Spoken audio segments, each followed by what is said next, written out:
শান্ত কুমার দাস, ব্যবস্থাপনা পরিচালক শাখা।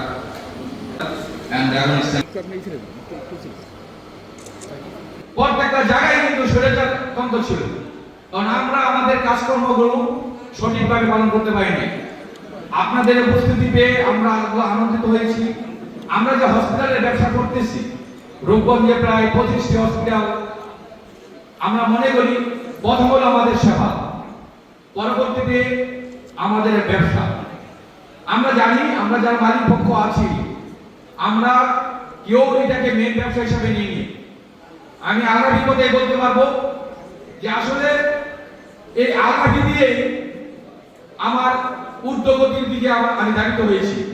আমাদের পথ চলা শুরু, যে উদ্দেশ্য নিয়ে আমরা নারায়ণগঞ্জ জেলা কমিটি করেছি, রূপগঞ্জ উপজেলা কমিটি করেছি, সেই উদ্দেশ্যটা যেন আল্লাহ আমাদেরকে সফল করে, আমরা যেন মানুষের সেবাটা করতে পারি। আমাদের একটাই ব্রত যেন থাকে, সেটা হলো মানুষের সেবা। আমাদের অর্থের প্রয়োজন আছে, আমরা যেন অর্থের দিকে না তাকিয়ে শুধু সেবার দিকে তাকে, আমরা যেন অবহেলিত মানুষের চিকিৎসা সেবা দিতে পারি। এই রূপগঞ্জবাসীকে যেন আমরা সেবা দিতে পারি, এই রূপগঞ্জবাসী যেন এই সেবার মাধ্যমে বাংলাদেশে একটা মডেল কমিটি হিসাবে আমরা উপহার দিতে পারি। ওনার্স অ্যাসোসিয়েশনের তারা জানেন যে আমরা ব্যবসাটা বলবো না। ব্যবসা কেন বলবো না? ব্যবসা বলতে বলতে আসলে ব্যবসা হয়ে যায়। তো আমরা বলবো যে আমরা সেবার সাথে যুক্ত আছি। সেবার সাথে যদি কোনো ব্যবসা হয়ে যায় সেটা হোক। তো আমরা আলহামদুলিল্লাহ তারপরেও ভালো আছি। সেবার মনোভাব নিয়ে আমরা যারা আছি তারা খুব ভালো আছি।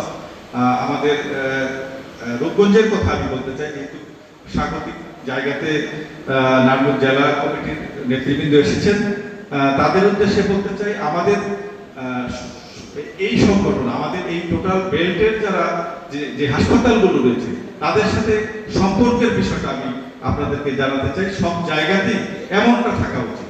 আমরা আমাদের এই গত 17টি বছর আমরা আমাদের সংগঠনের, আমি নিজে আমার পাশে আমার এই সভার সভাপতি মাহবুব ভাই, দুজনে যেহেতু একটি রাজনৈতিক দলের সাথে জড়িত, আমরা নিজেরই কেয়ার নেওয়ার সময় ছিল না, নিজেরাই কেয়ার নিতে পারতাম না, নিজেরা বাড়িতে ঘুমাতে পারতাম না, নিজেরা নিজের হাসপাতালের দিকে তাকাতে পারতাম না। এই একটি অসহ্য। তারপর আবার জেলে যেতে হয়েছে ওই যে কীর্তিবিদের যন্ত্রণায়, তাদের কারণে।